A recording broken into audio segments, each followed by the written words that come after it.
Hello and welcome to Minds That Change the World. My name is Dr. Milchos and I'm truly grateful that you're joining us today. This podcast was created to celebrate different minds, to create a safe and honest space where public figures, pioneers, and change makers share how their neurodiversity has shaped not only their world but their lives. These are not stories about limitations or diagnosis. They are stories about humanity, resilience, creativity, and hope.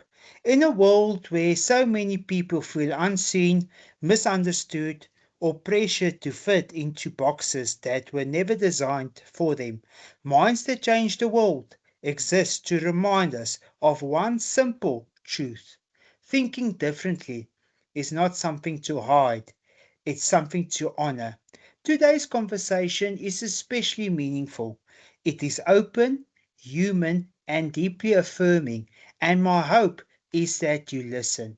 You feel less alone, more understood, and more empowered to embrace your own mind exactly as it is.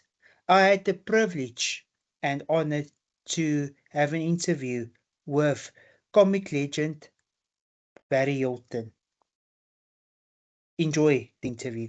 Thank you. Thank you so much, Barry. It's an honor. Thank you. It's an honor to be here. I'm really lovely. I'm glad I'm the first guest because there's nothing worse than coming second. Barry, you are a legend in South Africa. For decades, you have brought laughter, relief, and connection into the lives of millions.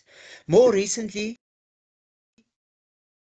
as a mentor, keynote speaker, Yes. you've used humor to make conversations about depression, ADHD, and burnout less terrifying and more tolerable. And in doing so, you helped many people feel less alone. And I want to add something quickly. What actually gave me the idea of having you as a guest, as the first guest on this podcast, is that you recently shared a deeply personal post on LinkedIn about living for more than 25 years with ADHD. Without This, excuse me? no, I'm talking. I'm ADHD, so I'm talking with you. I can't help it. And also about the crucial role your cousin played in encouraging you to speak openly, to laugh when you wanted to cry, and to get back up when you felt that you couldn't. And also, what is also beautiful, look, in my family, we supported from, our mother, as well as with Sammy, and our whole family support each other. You always acknowledged your wife, Sandy, your biggest cheerleader, whose support has clearly been She's a central champion. to this journey. Yes, Yeah, she, she's amazing. she's fantastic. Yeah. Except when she says things like this to me. When she says, "Darling, I've been thinking." Ugh. Then we know there's something, there's DIY coming or something like that. But it's fine. She's the best. We work together very cool as a team. Excuse me. We work as a team together, and I'm very blessed that she does so much work on her side because without her working as hard as she does, I wouldn't be able to A, carry on, and B, public speaker. If we want to, I could retire, but I don't want to retire because I believe I have lots of stories to tell people that it's okay to be different. And Sandy clearly knows that, so she accepted me from day one. Other people didn't. I'm sure you've been there. What are you, mad? No, I'm not mad. I just think differently. A lot of people could not understand that. So I feel your pain, my friend. And all the people out there that's watching the podcast, it's 100% cool to be different. Because if you're different, then you're better than the other person because they can't do what Yeah, it's quite true what you're saying because we live in a time where where especially when it comes to the human rights approach, where we look about the different capabilities, the different abilities of the individuals, and we're looking through a social model lens, where we accept the unique capabilities of these individuals, the unique attributes, and Yes, seeing their difference as a strength rather than a weakness. Do you absolutely. agree with that? Yes, 100%. 100%. It's important that we have, you know, I say ADHD now is my superpower. Before it was like, oh, he's got ADHD, but don't worry about that guy. But no, because I find with ADHD, I think at a lightning speed, and most of it is wrong, but some of it, every now and again, people are like, "Oh wow, never thought about that." So it's a great feeling when you have a different view on something, and the people actually then agree with you. Never thought about that. Okay, cool. Yeah. Yeah, I never thought about that as well.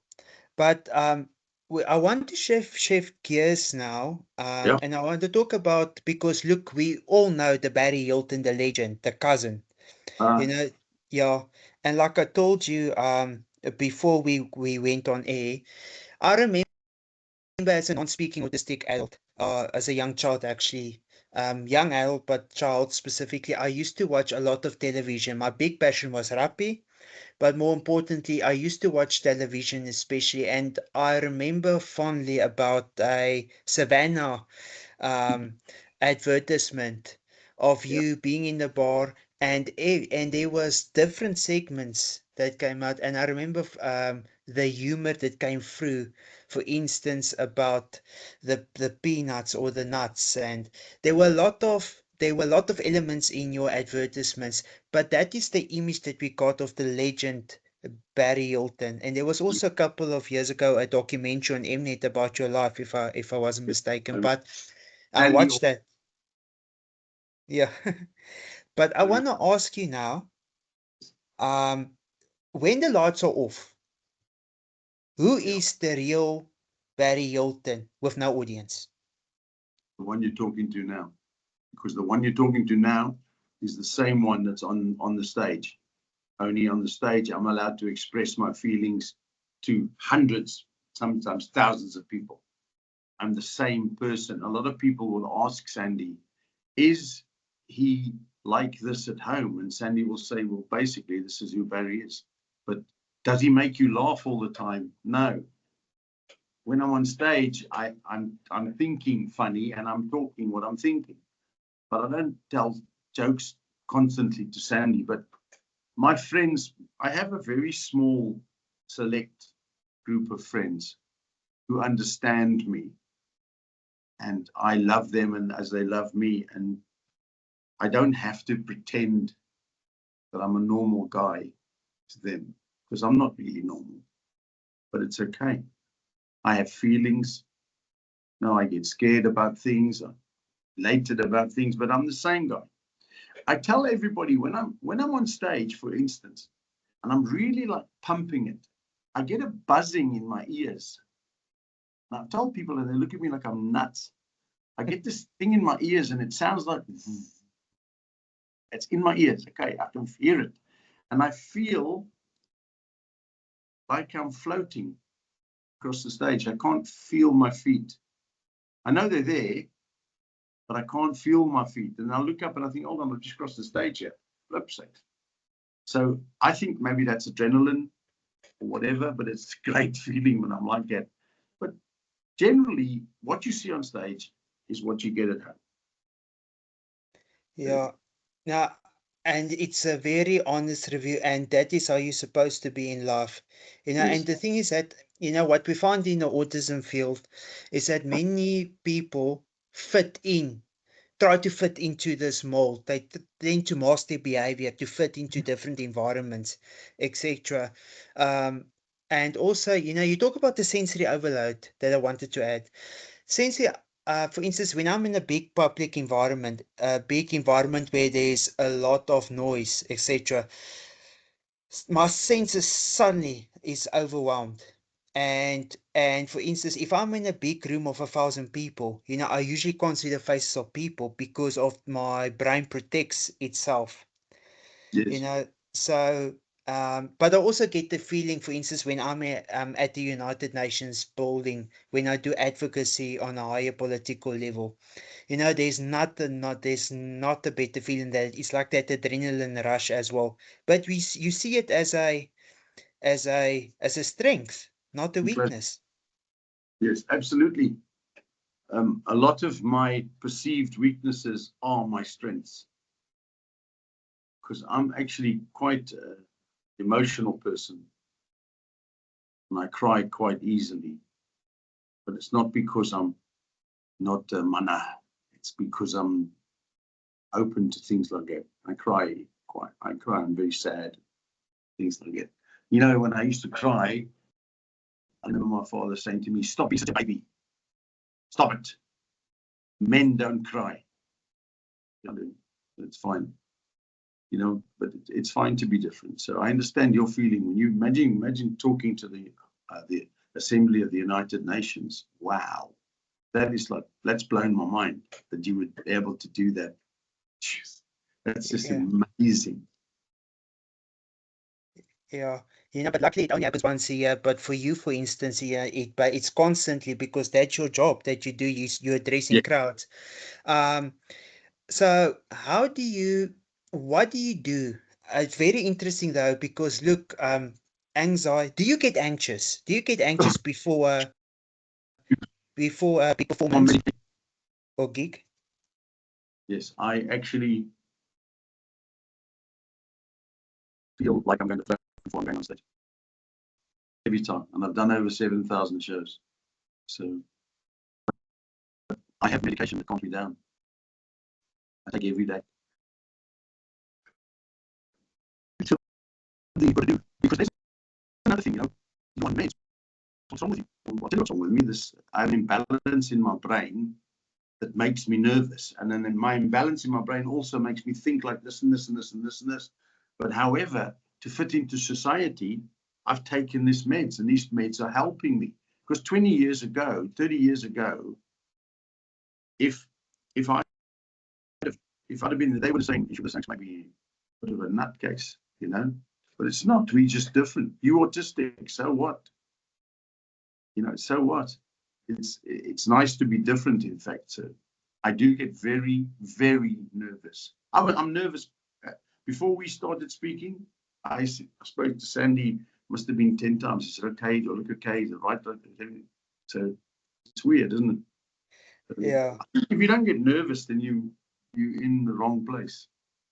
yeah, it is. And someone also said, I don't know where I heard it, but also someone said that if you're not getting nervous before a big performance or before a big event, there's something wrong with you because it's not human. But I wanted to share with you. If you're not nervous and you go on,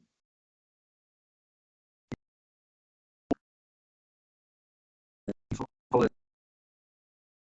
that, you put everything into that performance. You have to be, you have to be on top of it. Yeah, you have So to we'll be see. as well.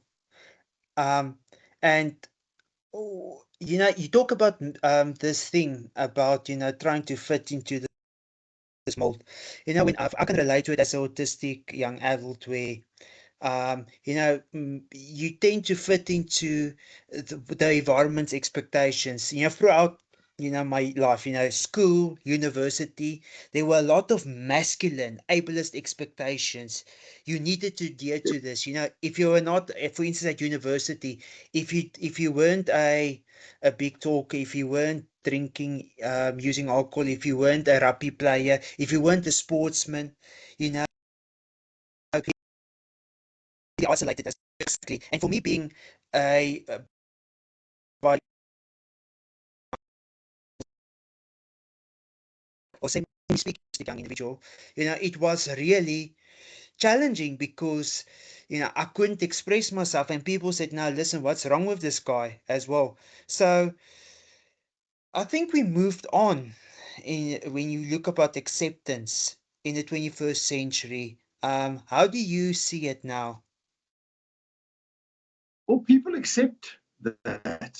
People are accepting that people are different, all across the board, because it's not like, oh wow, that looks strange. Let's steer clear of him or her. They accept you as you are. And I think if you are honest with your, let's call it, not your faults, with your peculiarities, and you live with that. It's part of my talk that I do, my mental health talk. I say, so what? It's okay, accept it. If you don't like me, I used to have a stutter when I was young. I was so nervous. I used to stutter. And I cured that by telling jokes about stuttering. How's that? I, I used to talk like that, but that sort of little thing. But I started making up jokes about me actually stuttering, and I found it stopped me stuttering. Isn't that weird, eh? Mm. But I was ridiculed. Oh my gosh. No, I was ridiculed. So, but it's the way it is, man. You got to live with it, make it happen. Understand we are different. We're in the top 1%. We're different. Yeah, Yeah, we're that's lucky, eh? yeah, there's a hell of expectation, eh? Yeah. People say to me often, you do a talk about mental health and depression. How can you possibly be depressed? And I say, Robin Williams. And then they go like, oh, and I thought about it. And people say expectations of you, they put you in boxes. Unfortunately, I got married to a really, really lovely girl. Lovely. She was fantastic. And when I used to tell her and her parents that I wanted to become a comedian, they used to say to me, don't be stupid. You'll never be as funny as this person. You won't be as funny as that person. And that led eventually to me sort of moving that way, because she could not understand my drive. I don't blame her. I don't blame her. I'm sad about it. She was a fantastic woman. She really was fantastic. But her, yeah, her lack of understanding put a big wedge in between me and her. And it's not her fault. Don't get me wrong. It's because people didn't understand people when I was 50 years ago. It's a different thing. So it's quite a uphill battle for us. But we have to do it. But as time goes on now, more and more people are accepting people that are different. My mother had polio, so she wore a caliper on her leg. And I always remember people laughing at my mother, walking funny. And I'll never forget this, and this is in my talk, when I realized the power of humor. A guy insulted my mother through a question to my dad. And my dad sorted this guy out in less than a second. He didn't get upset. He didn't get aggressive. The guy said to him, why on earth would you marry a cripple? And without hesitation, my father said, I don't like walking fast. I was his kid. Bang! The guy had nowhere to go. And I realized, at that point in time, I realized humor is a fabulous key for me. So there we go. I don't know if I've gone off script here, but it doesn't really matter. Talk. What's the next question? I'm Yeah. loving this. No, but this is, but it's real, it's honest, and it's, and that is the heart of the topic. So thank you for sharing this as well. Yeah. And if you think about it, look, I'm turning 33 next week, but if you Okay. think of, thank you. I'm turning 33 next week. Look, Jenna, you are a couple of generations before me, and I had it difficult. When you look particularly at society's perceptions, and Yes. especially neurodiverse individuals' perceptions, Yeah. the family's perceptions, community perceptions towards the neurodiverse individual as well. But especially for people that are now in their 40s, 50s, 60s, because it must have been very difficult because we are now in a time where people that are light diagnosed with a different form of neurodiversity, they would basically we refer to it as the lost generation. Tell me, And I when can't, this I can't yes, keep the amount of times I've been told that I'm stupid. Like 1,000 times people have said to me, "You're a flipping idiot, man. Shut up." So they didn't understand, but now they're learning to understand. yeah, and there were lots of times where, especially when I was in school and at university in family environments where I was named a retard. I'm sorry that I'm using that word, but that was how I was. That was the word that they used Actually, to I describe got me. quite excited now when you said retard. I thought the ANC were fixing the roads.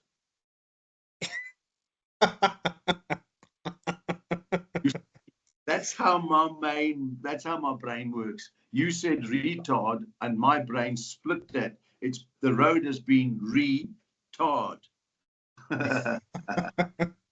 Yes, it's terrible. My mother wasn't a cripple. She had a problem walking. She wasn't crippled, but back in the day, she was a cripple. Now they'll say she has, was it mobility impaired? Yeah, Because they understand that. So yeah. that was a funny joke we just made now. That's brilliant. Yeah, yeah, and I'm also getting comfortable as well. You see, I also got nervous when we started talking, but now everything Yes, but is, now you can be cool, man. It's lekker. You yeah, know what I've learned? I've just turned 70, and it was like turning a page of a book that I've gone to my life now. I'm 70. I don't have to take BS from anybody. I don't have to do something to make this work and that because I've done it for myself. I've reached the level that I am stunningly happy where I am. I can still go to places. I can still go shopping, and people say, "Hey, my cousin, how are you? Can I take a photo?" And I say, "Yeah, sure. Why not? How's it going? What's your name?" And I get to talk to the people. Imagine if I was at the next level up that I couldn't go out without a bodyguard or whatever, you know. So I'm blessed where I am, bro. There's a reason for everything. So there we go. See, I've gone off script again, but it's fine. yeah, no, it's okay. Yeah, remember, it's a neurodiversity podcast, so What are yeah, we talking? yeah, that's why we say nothing about us without us, eh? That, Absolutely. yes. Weirdest thing. Um, so what I wanted to ask you is that, you now refer to ADHD as a superpower. So what Yes, does it mean to you personally, and how has it actually filled your connection with the audiences? Or I get uh, a I get a massive thrill when I'm on stage. I'm talking about, say, the optician with glasses, and then I will see somebody do something, and I'll say, what's that? Now I was just thinking about my dog, and I can go boom, and I start talking about dogs, and then 5, 10 minutes later, I'll come back to the glasses. Okay, and people come up to me afterwards, and they say, "You know how really it was just my ADHD changing direction for a little while." So that it doesn't mean I'm brilliant. It's just I can do it. You know, when I'm on stage, I'm really grooving. I think 4 stories ahead. I think literally, if I'm talking about this, while I'm talking about it, I'm thinking, okay, maybe I can do this, this, or this. And when I get to the end of this one, I choose which way to go. Now, that's not brilliance. That is just because that's how my mind works. And I've taken, unknowingly perhaps, advantage of how my mind works. So people call me brilliant. because I can go bang, bang, bang. But it's just like, for instance, if somebody needs something now, a rhyme or whatever, I can make it up instantly, bang. But if you say to me, I need you to do this poem for me next week, by next week, my brain won't allow it, because I'm tired of that. But if on the spur of the moment, I can bang, just go like that. So that's the way it is. I found that's been a negative effect for me in a lot of times, because I made spur of the moment decisions that turned out to be stupid. But those decisions that turned out to be stupid shaped who I am now, because I thought, well, I won't do that again. So it's fine. It's fine. Cool. Gone off script. It's okay.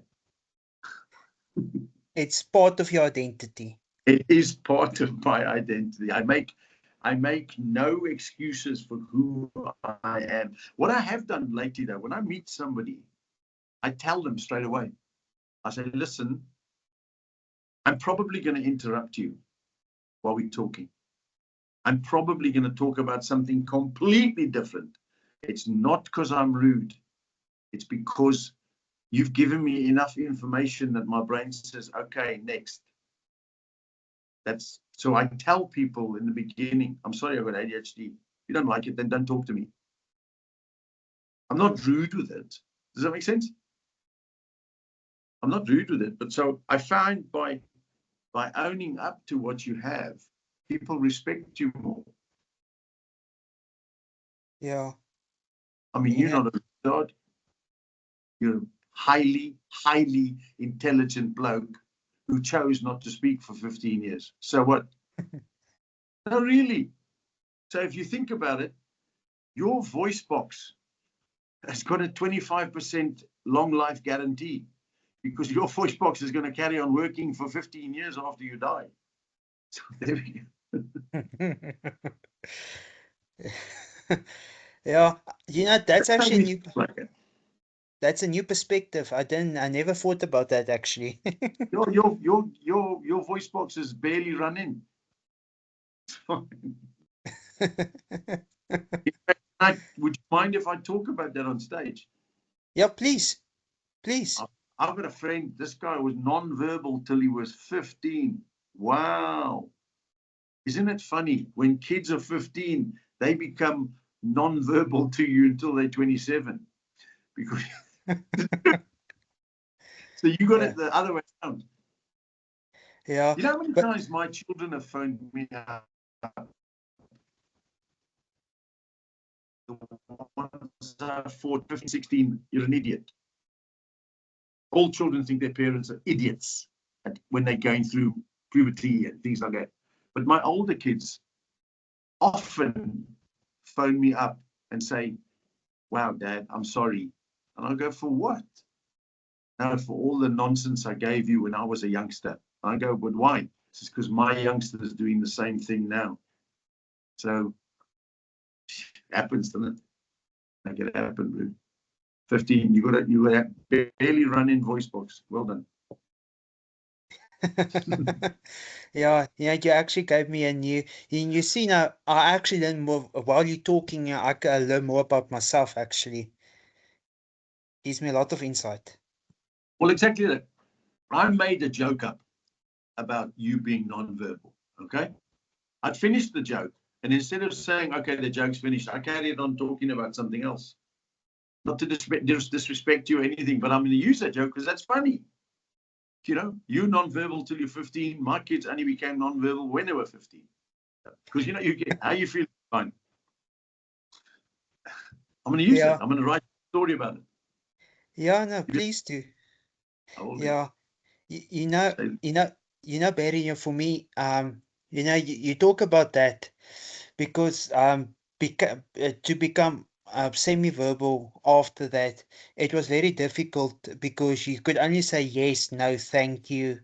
You made use of copied speech in order for you to basically express yourself. And I remember specifically when I went to university in my first year, geez, I didn't know how to talk, eh? Although I could say the basic things like yes, no, thank you. I basically need to write it down in a booklet to basically to when I wanted to ask someone, I would basically write it down and basically read from it because I didn't know how to pronounce it. I couldn't Well express done. myself. That's Yeah. fantastic. You know, that takes so much courage, because I'm telling you, a lot of people in your situation would have tried that and failed and run away. You have immense courage to start and doing that. And you see what you've done? You acknowledged what is wrong with you. You didn't hide it. This is me, dude. If you don't like it, I mean, you married. Have you got children? Now we've got the Yorkie, a small puppy. Okay. I'm saying your beautiful wife realized what you were, how you were, probably in the first day. But she thought to herself, wow, this oak's pretty cool. And I said to my wife once, I said to her, I went for a test and I said to her, did you know that I've got ADD? This is about 20 years ago. And she said, you think? I said, sometimes. And she said, what do you mean? I said, you just asked me if I think. She said, no, you think you've got ADD. I said, well, I am. And she said, and I said to her, how did you know? She said, in the first 5 minutes. And I was, really? Really? So then, but then she loves me for it. That's the way it is. Yeah. It's like, you know, when I go to, I'm very lucky. I still have a younger boy. He's 15. He's going to be 16 this year. When I go somewhere for him, he's a footballer. And people come and they say, oh, wow.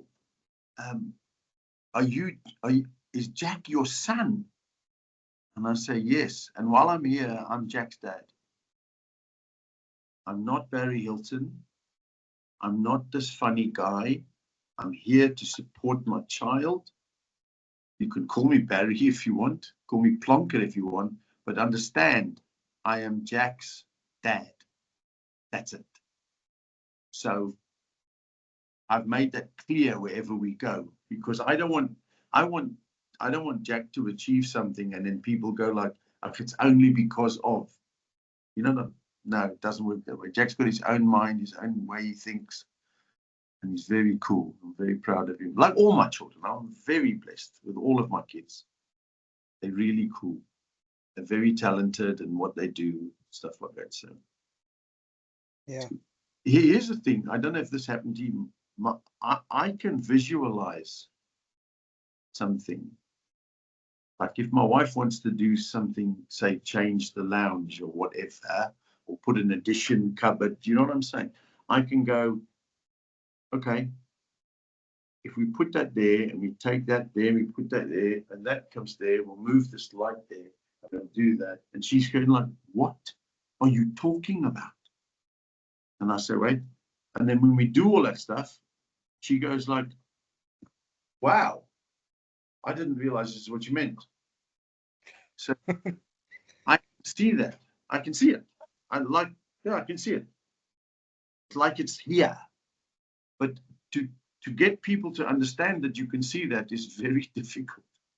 Imagine how difficult that is for artists, because they've seen something completely different, and they sort of represent themselves in their piece of art. And most people go like, what is this? But people who are enlightened go like, wow, enlightened, sorry. They go, wow. I mean, maybe you think about it, all artists must be a little bit. Otherwise, how could you create such wonderful poetry or music or things like that when the average person? I know I'm going off script. Can I tell you a story? No, please, I please. worked with a young comic. He came to do some what they call, it's like they call it a step up, jump up. where you get up and you tell 5 minutes.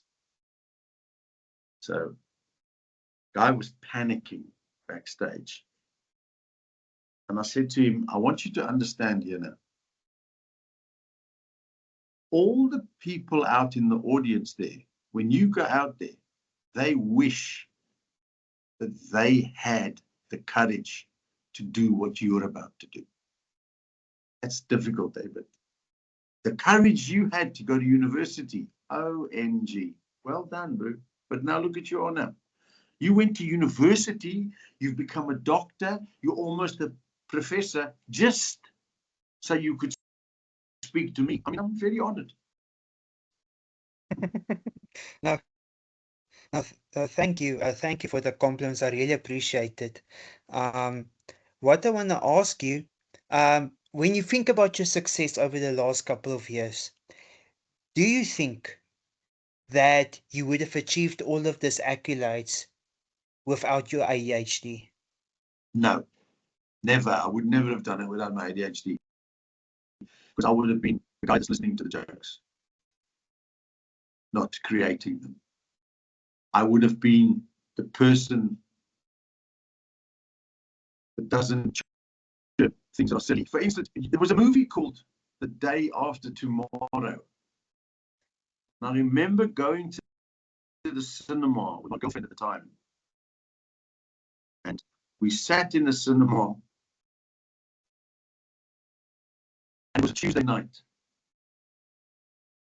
And as the movie started, I said to her, you know, we've seen this on Thursday. Because she went, what? I said, Thursday, the day after tomorrow. It's Wednesday. And then she screamed with laughter. And the people behind her said, what's going on? She said that, and she told them, and they laughed. Now, if I didn't have ADHD, there's no ways I would have said that. Because that's how my mind works. So I'm happy with that. And I don't believe I would be, certainly I don't believe I would be an artist if I didn't have ADHD. Not saying every artist needs to have ADHD, but in my particular case, that's how it works for me. So no, I wouldn't. I can tell you something for free. If I didn't marry my third wife, Sandy, third wife, I wouldn't have been talking to you now. I would have been probably in the street somewhere because I'm stupid. I'm not stupid I'm just, I can't do things. You know, Sandy has to tell me 5 or 6 times what I'm about to do. And then I go, really? She said, I just told you that, Barry. I don't know that. Because I don't know, I've got this selective hearing. I don't understand. So that's the question. I would not be close if I was a normal, call it normal person. No chance. Imagine how it would have been. Mm. Yeah. Do you believe in God? I'm sure you do. I'm serious. When I was born, God said, okay, I've got to make this oak a bit of a nutcase because he's going to make a lot of people happy when he gets older. But in the meantime, he's going to really, to use the word, cock off for a while before he understands what's going on. So I believe that's happened. It's been a blessing. My ADHD is a blessing. I used to think it was a curse, but it's not. It's not. It's made me who I am. But I would not have been a comedian. That's not even a question. I would have been somebody. I was an electrician. Okay, and the normal people were quite. That beautiful lady I told you about right in the beginning, she was more than happy that I would be an electrician and do something electrical until I was retirement age. But I couldn't do that. So if I didn't have ADHD, probably I'd still be an electrician. A bad one. I'd still be an electrician. Yeah, you would have been all over the place, eh? Oh, terrible. I don't know, friends of mine have retired, and I think some of them that have been in the job for 40 odd years are probably in the end more financially better off than me. But I think to myself, I haven't clocked a card since I was 26. So think about that. That's 46 years. No, yeah, 46 years. 44 years. I'm 17. So, Holy crap. Sure. so imagine that. I haven't had a job since I was 26. Now, if that's not a gift from the higher person, I have got no idea what is. So I've got ADHD. This is for you, pal, ADHD. But in the meantime, you're going to have a job. Yeah. I'm so glad that you chose me to come on this thing, because it's great that you understand how I'm feeling. Fantastic. Thank you. Yeah, no. Thank you for this honor, and the real reason for this is that we educate society on this as well. Absolutely. But also more importantly, it helps also it helped listening to you talk. There's a lot of things that related to me as well. And of course with all of the people that will listen, but for me, I could relate to some of the things, with other friends that we have as well, that's also in this situation. They can understand and they can relate to it as well. I see it a lot. I want to share with you a story as well. Look, I'm not a good storyteller, but apologies for that. You kept an hour, so I'm loving it. Yeah. So we look. Uh, Myself and my wife met at the Autism Symposium, a big conference at Northwest University, and they used to have this. They always have this focus groups, right, where autistic adults come and speak, um, and they would listen to the stories of these people, and they would sit in a circle. And it was our second year that we went there, and there were only three of us there, and we waited for a couple that came. And while we were waiting for 5 minutes, this elderly couple came in, and the lady looked, and she walked past. Then she came in again, and she asked, "Is this the couple therapy session?" And you said, well, actually, we Mormons, because there's three of us. Yeah, but Dina, it was this eldish couple. The husband is a professor, a very intelligent man, but it came down to that this individual, they were watching TV one afternoon, and they were watching this series called Big Bang Theory. Yes. And they were watching the series, and they were looking at the actions of this one character named Sheldon. And And he's immediately around the curve. Yeah. immediately he said to himself, "But I'm like this." And that is where at that moment he self-diagnosed himself. It's amazing how it works. You know, I say this to the people out there that are struggling. It's okay. It's okay. You might think that you're different. You might think that you're badly different, but you are a blessing to this world to show people how other people can think and live and thrive and have a job. So kudos to those people. I'm so glad for those people. It's great. I think also the serious thing is, I had a breakdown, and I realized I needed help. So a lot of people came into the clinic and they checked themselves out because they said, I don't need this. I don't need that. I'm fine. And I'm thinking, well, that's so sad, because if that person had have given the clinic or a psychologist or whatever some time, their whole life would have changed. Because it did mine when I went to the clinic. My life changed completely because I realized I wasn't that bad. Excuse me. And B, it was quite exciting to listen to people that were sort of struggling. Not ugly exciting, but I was thinking, oh wow, I've had those thoughts. After I did the clinic, I met a musician who was there. We happened to work this one restaurant together, and he saw me come in the door, and he went white. This guy, and he rushed up to me and he said to me, Barry. I said, yes. He says, please do not tell anybody that I went to the clinic. I said to him, bro, that's your first mistake. Because if you tell people I had a problem and I sorted it out, you get respect. You don't get people going like, really? Because normal people haven't got the guts to do that.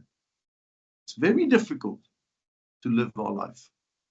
It's extremely hard to live our life, but we live it. So we are lucky. Is your wife autistic?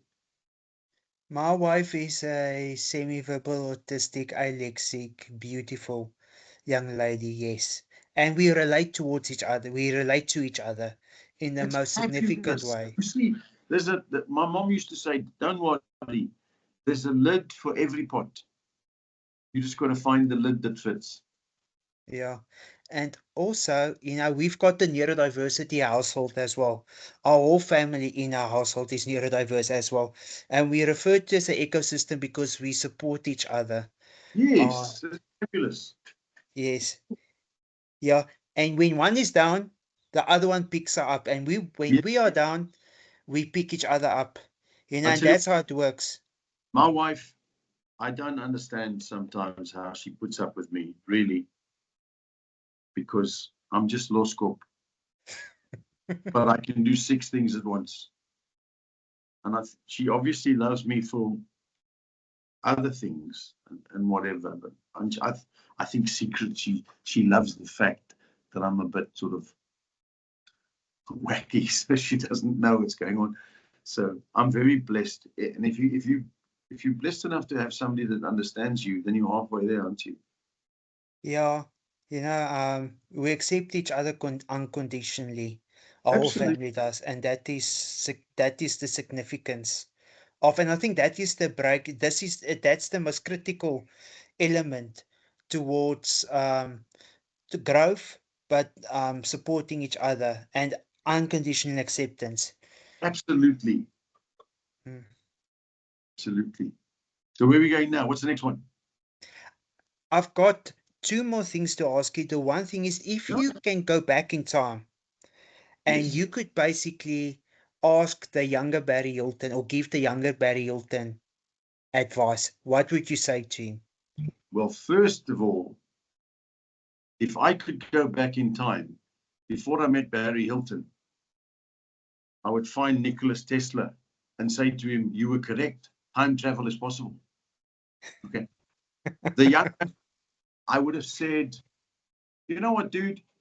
It's okay. You're 16. People think you're weird. It's okay. So that's basically what I would say to the guy. It's okay. Live it. Live it. I can't say much more than that. You can't say, oh, you got to do this, you got to do that, you got to do this.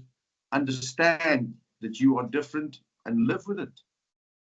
And then I think you can say, and if people don't understand it or don't want to understand you, then they shouldn't be in your circle of friends.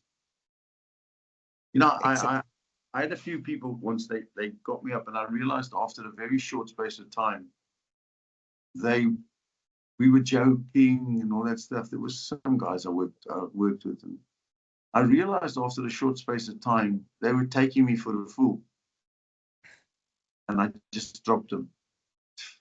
I'm not interested in your shit. So there we go. So yeah, that's say, live it, be who you are. There's nothing wrong. But move forward. yeah. Yeah, and that's actually a brilliant explanation. Thank you for that. I want to ask you one last thing, Okay. and this thing is with regards to um before we end this conversation, may I ask Yeah. something a little symbolic and powerful? If you feel comfortable, Would you be willing to introduce yourself again one last time and close the interview off by saying the following words? I am neurodiverse, because not as a label, but as a statement of firstly Okay, acceptance do it. for yourself and for every person listening who is still learning to embrace their own mind. Let's do it. Hello, my cousins. I am Barry Hilton, and I'm honored to be on this podcast with Dr. House, who's going to soon be a professor.